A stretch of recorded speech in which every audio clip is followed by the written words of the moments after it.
you doing, man? Fine, thank you. It's Nice to meet extremely you. hot in here, and I'm suffering, but I'm sure it's gonna be fine. I see an Iron Maiden album in the background. That's already a good start. Yeah, not just an Iron Maiden album, but completely signed by the band too. Oh, wow. Yeah, because recently with Adaptation did some support slots of Iron Maiden, and I must say I was a little bit jealous in a good way. So they're supporting Iron Maiden, but you've had your fair share of good experiences over 20 years now. What would you say were the highlights? What are your pinch me moments over your career?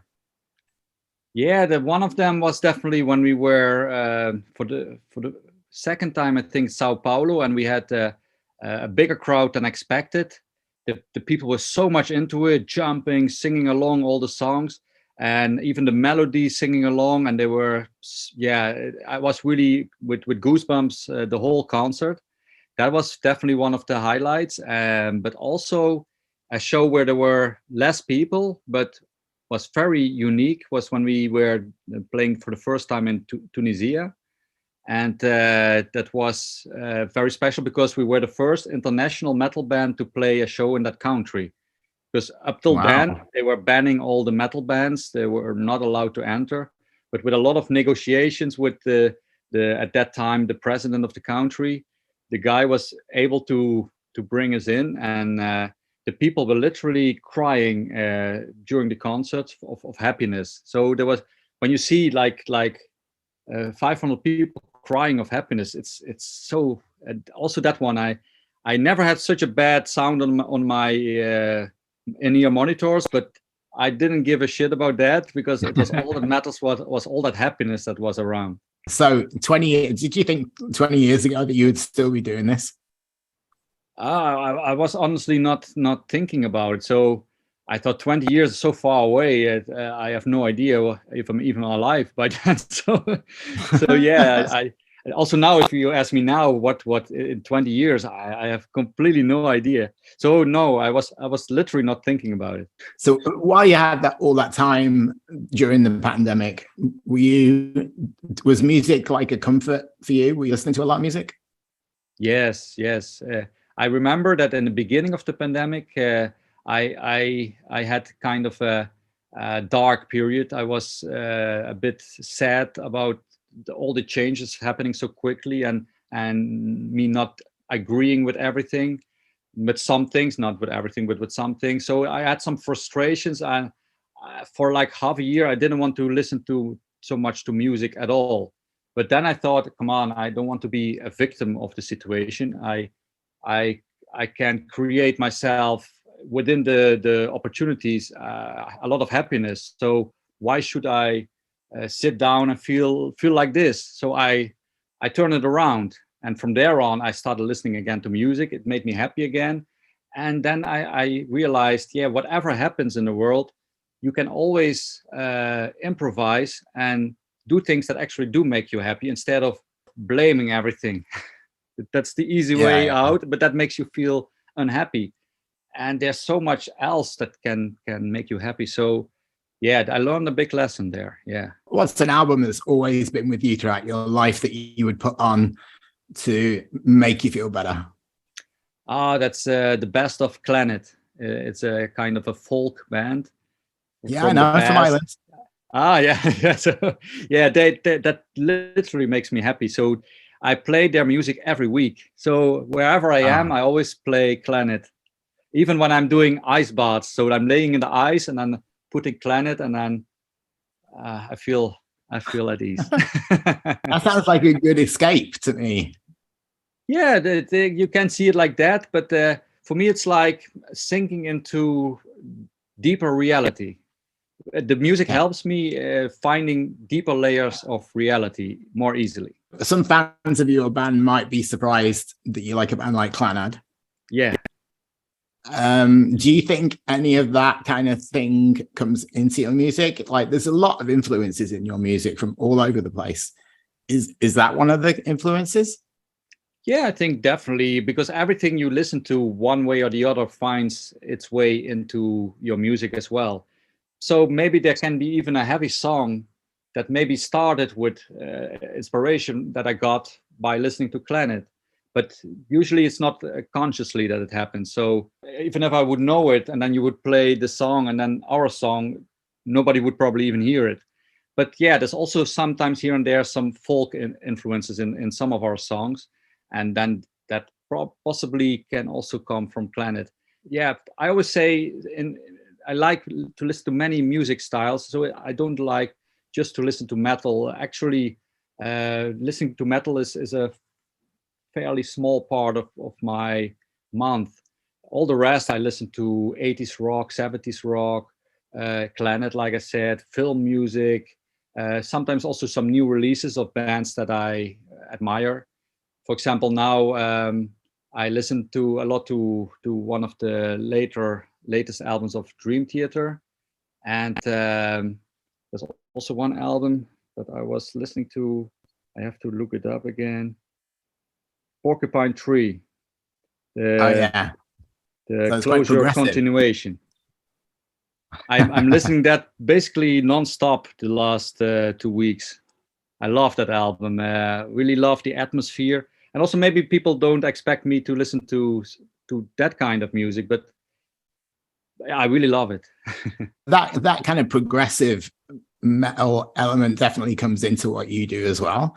Yeah. As well as all the symphony and death metal, and there's so many elements. And that's one of the things I think is people really resonate with your band because of that, because there isn't really anybody else that's mixing all those elements into one thing, and that creates something quite unique. Yeah, definitely. And I always say there's good music and bad music, and even that is just it's subjective. So for some people that can be good or bad, and that's perfectly fine. But I like in many styles certain music, and there's certain bands that don't do it for me. But all these things, these influences together, I think that's what makes Epica the band it is today. It's already, if you strip down the songs, you will find so many different influences from so many genres but that's what Epica is. And also we have 5 songwriters in the band, but each their own influences. So all these different styles come together. So when you guys play live, you're quite technical with your music. How much do the songs change in a live environment than what they do in the studio? Yeah, first when we start playing songs, we try to stay as close as possible to the studio recording.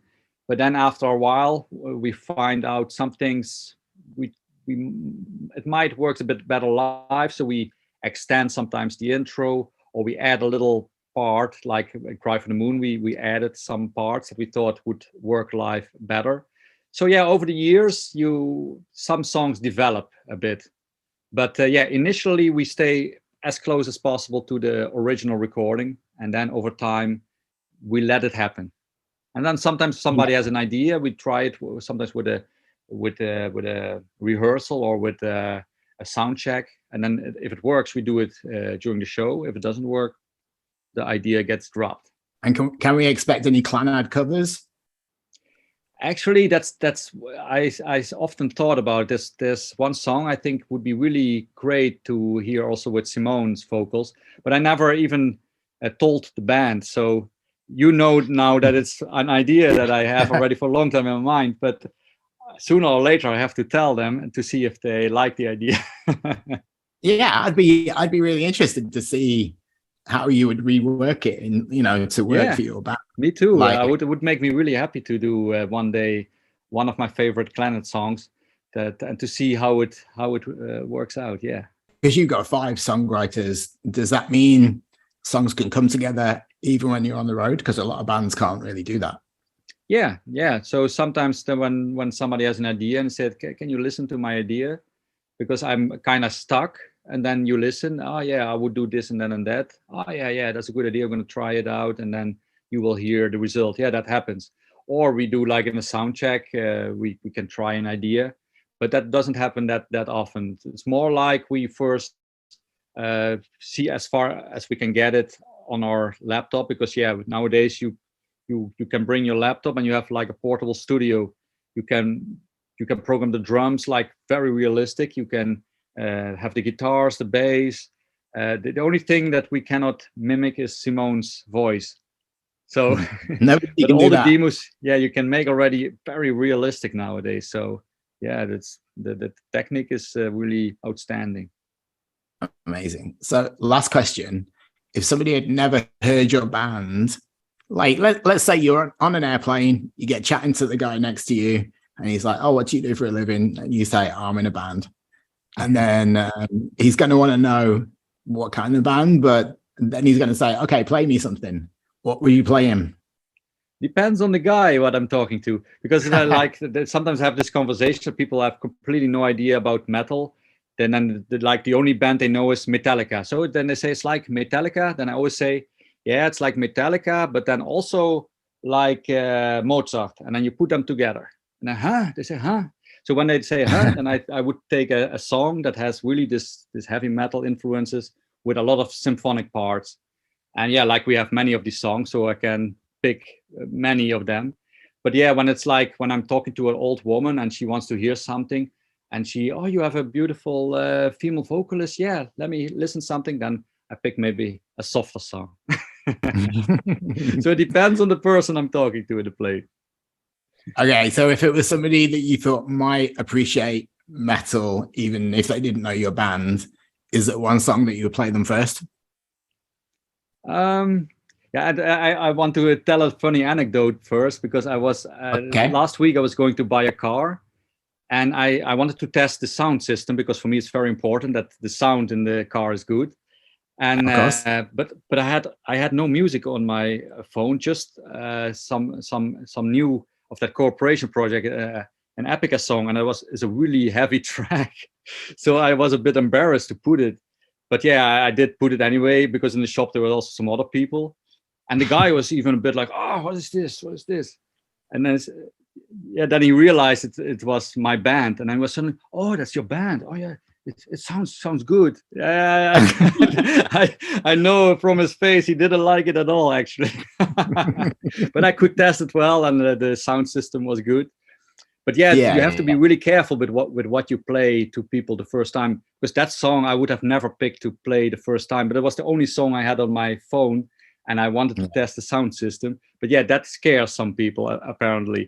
But when there's like a song that is not the heaviest, but also not the softest, that's often like "Cry for the Moon" always does well, because it's our most famous song. But if it's a song from the new album, then The Code of Life would be a good one, because that song is really typical Epica, but it's also not too heavy. Interesting. Well, thanks very much for spending some time talking with me. It's been an absolute pleasure. Thanks for having me. For me now, a short night is coming up, because tomorrow at 5:30 a.m. my alarm rings to go to the airport for the next festival. So it's gonna be a short night tonight. There you go. Well, get an early night. It's not very heavy metal, but get an early night. And I cannot sleep too early. I cannot sleep before 12. Unfortunately, it simply doesn't happen. And it's also really hot. It's really hot these days. So and there's no air conditioning here. So I'm gonna suffer a bit, but that doesn't matter. There's a festival coming up, and that's all that matters. There you go. The adrenaline will kick in, I'm sure. You won't be feeling tired at stage. No, I won't feel tired. Well, enjoy and embrace every moment now that we're getting to live real life again. Most definitely. Yes.